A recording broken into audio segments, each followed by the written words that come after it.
berkicauan menandakan cerahnya hari yang menjelang saat itu. Suasana pun mulai ramai dan sibuk di pelosok kota pariwisata Yogyakarta, termasuk di Stasiun Tugu.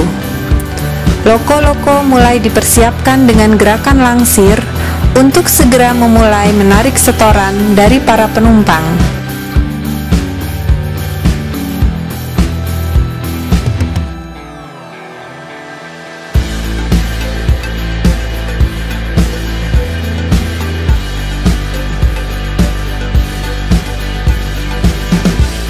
Tampak KRD Pramex yang menjadi andalan angkutan komuter kota Yogyakarta Solo mulai diberangkatkan.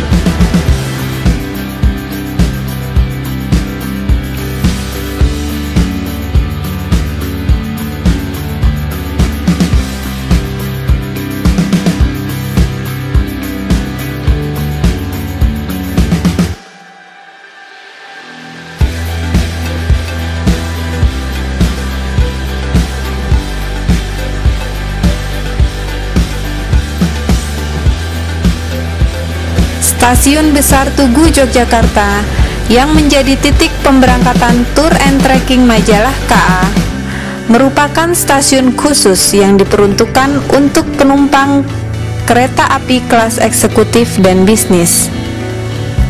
Lokasinya yang strategis tepat berada di jantung kota gudeg Yogyakarta.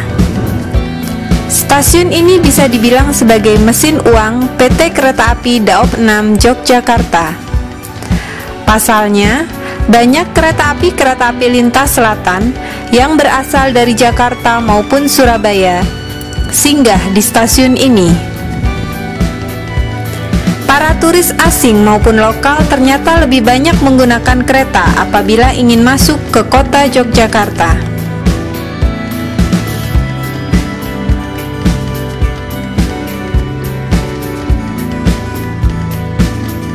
Demi mendukung transportasi penumpang yang menjadi andalan, peralatan persinyalan pun dipersiapkan secara prima untuk lalu lintas kereta api, baik yang berangkat maupun yang datang.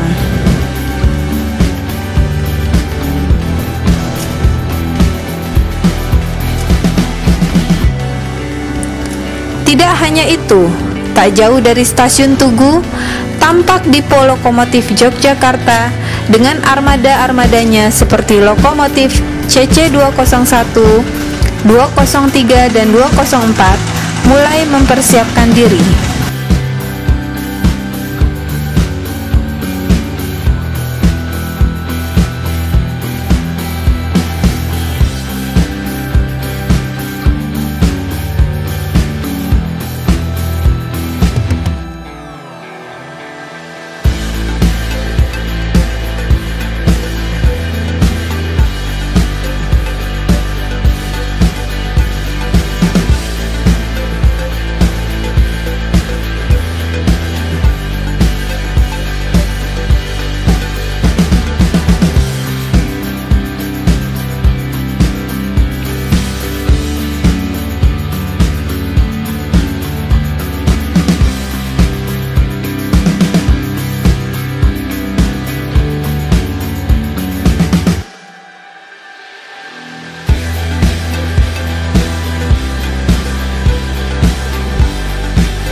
Sekitar pukul 6, kereta api Taksaka yang berasal dari Jakarta tiba di stasiun akhir Yogyakarta.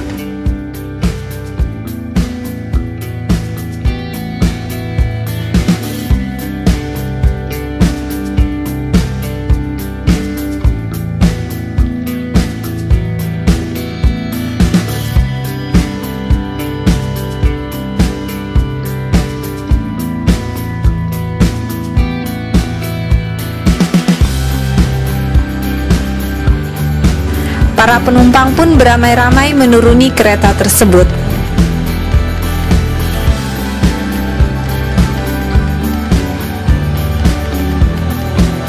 Di sisi lain, peserta trekking majalah kereta api ternyata sudah berkumpul di ruang VVIP Stasiun Tugu didampingi oleh Kahumas Daop 6 Yogyakarta, Bapak Muhtadi, dan Kepala Stasiun Tugu Wahyuana.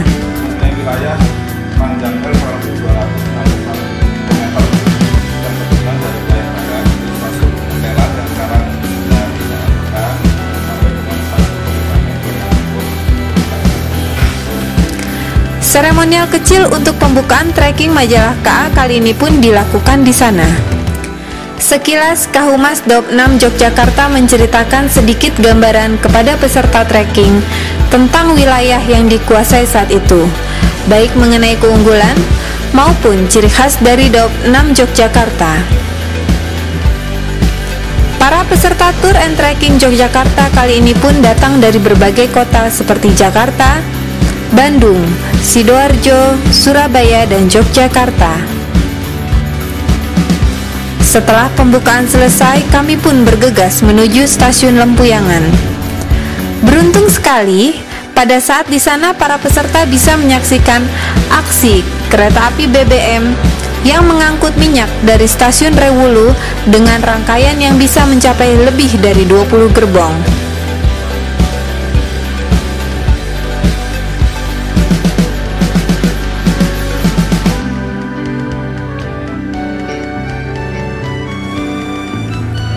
Selain itu juga terdapat kereta api Sri Tanjung yang menuju Banyuwangi mulai diberangkatkan, disusul oleh kedatangan kereta api dengan gerbong Pupuk Pusri berwarna hijau.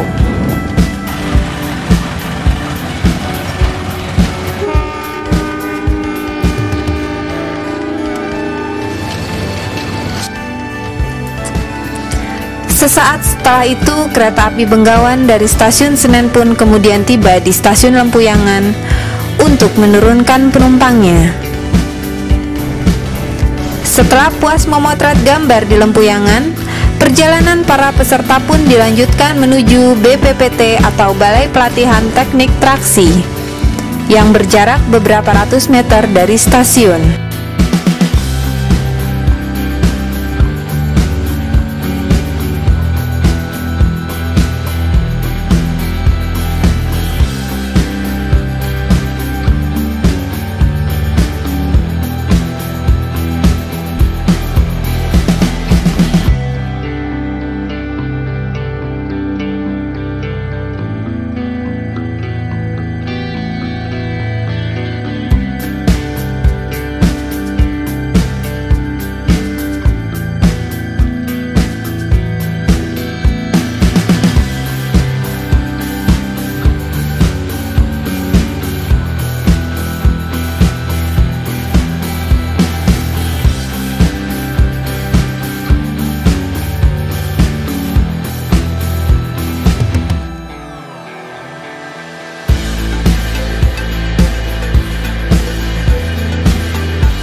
Saat tiba di sana, kami pun disambut oleh Kepala BPPT, Bapak Muharjito, yang memberikan sambutan dan perkenalannya di lingkungan tersebut.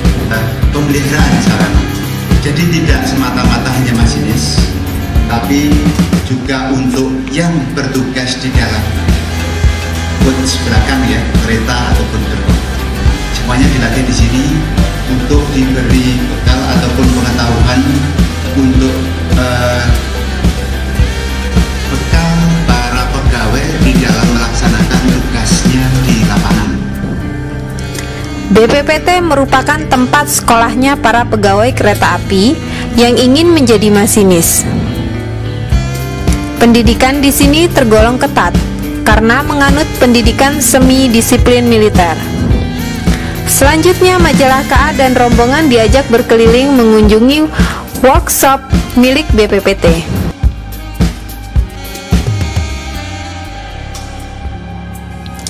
Secara struktural BPPT berada di bawah Divisi Pelatihan Pusat PT Kereta Api yang didirikan pada tahun 1964.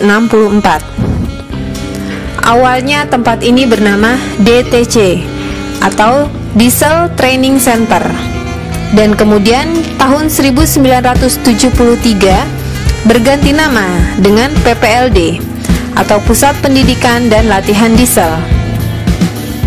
BPPT saat ini memiliki 4 instruktur ahli dalam pengajarannya.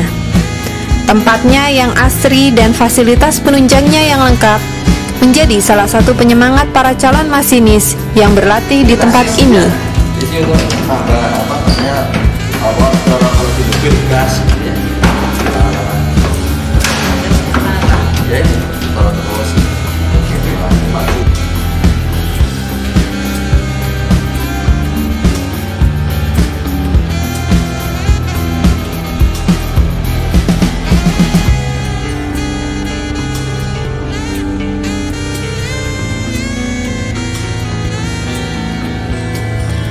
Menjelang siang tanpa kenal lelah, para peserta trekking majalah KA pun berlanjut menuju tujuan berikutnya, yakni Balai Yasa Pengok, Yogyakarta.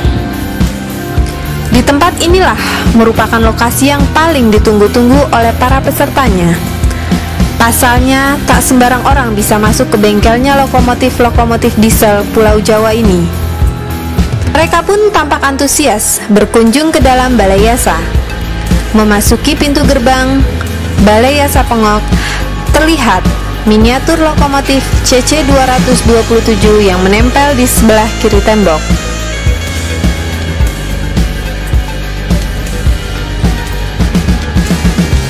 Sedikit penjelasan tentang Balai Yasa Pengok dan kinerjanya kami dapatkan dari pegawai Balai Yasa yang menambah sedikit wawasan bagi para peserta trekking majalah KA.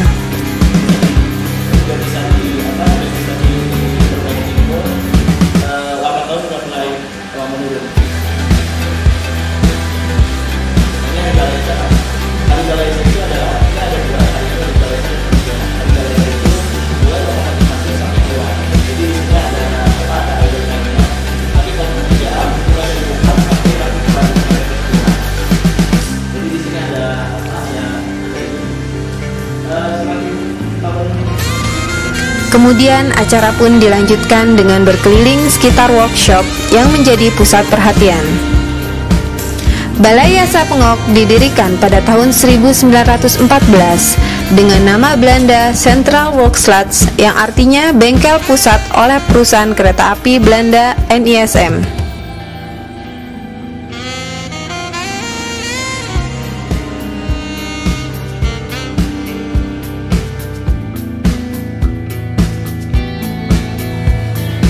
Suasana di tempat ini tampak bersih, walaupun bengkel identik dengan kotor. Selain itu, disiplin kerja yang tinggi turut diterapkan di tempat ini, baik untuk para pekerjanya maupun untuk para pengunjung atau tamu. Di areal sekitar 4,37 hektar inilah Balai Yasa sanggup memperbaiki lokomotif dengan target 56 loko dan 12 set KRD per tahunnya.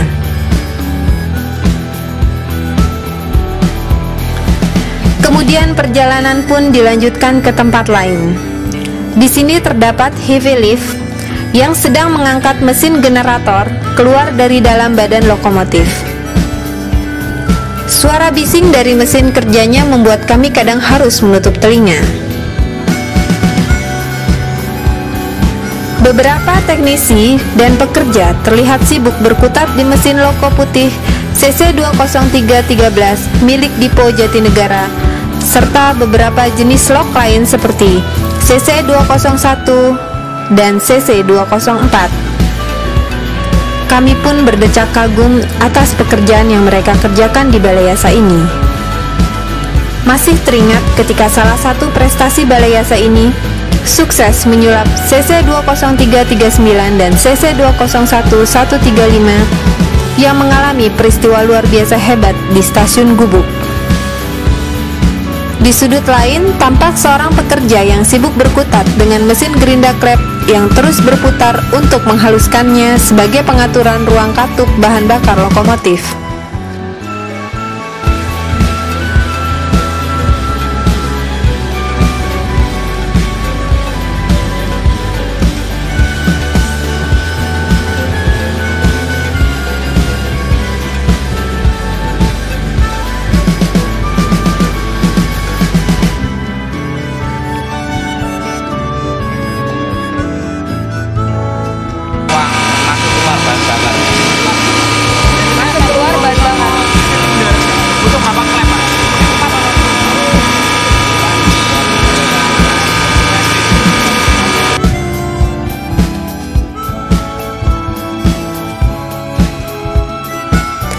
Di ruangan lain kami pun melihat beberapa suku cadang yang dimiliki Balai Yasa Pengok Yogyakarta.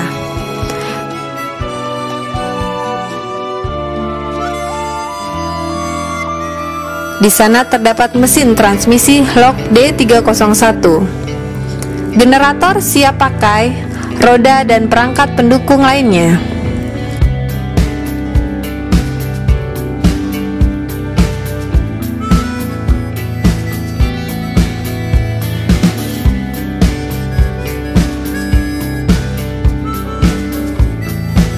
Sungguh beruntung pada saat itu kami bisa menyaksikan kesempatan untuk melihat pengangkatan bodi CC20165 yang telah selesai direparasi untuk disambung kembali ke rangka aslinya.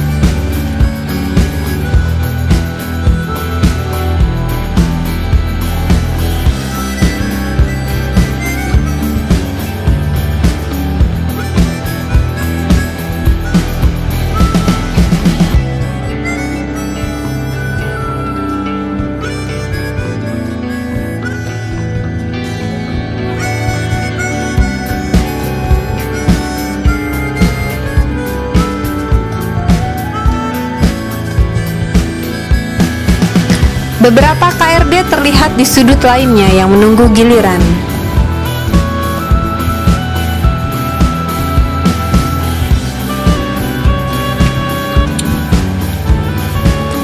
Memasuki ruangan workshop, para peserta juga disuguhkan dengan koleksi dari miniatur Lok CC dan BB, serta beberapa penggal sejarah dan foto-foto seputar Balai Yasa ini.